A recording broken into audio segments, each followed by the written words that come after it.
Kabajamtootaa fi jaalatamtoota ilmaan Itoophiyaadha. Guyyaa irraa jira. Xayyaara keenya kan biyya Chaayinaatti gubateef itti gaafatamni shaneedha.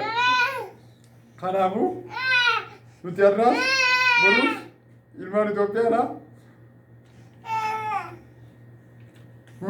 Waan keenya ni kabalanna. Shaneedhaa fi warra paartii qaamaa horaa warri TPLF fi hojii hojjetu irraa kabalannaa jechuudha. Kanaafuu ilmaan Itoophiyaa har'aas boruus waan keenya galatooma warra bilisiginnaatis qayyibaanuu jechuu keessaniif. Nuti har'aas boruus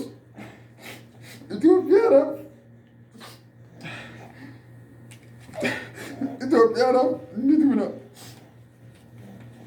Akka warra paartii badhaadhinaatti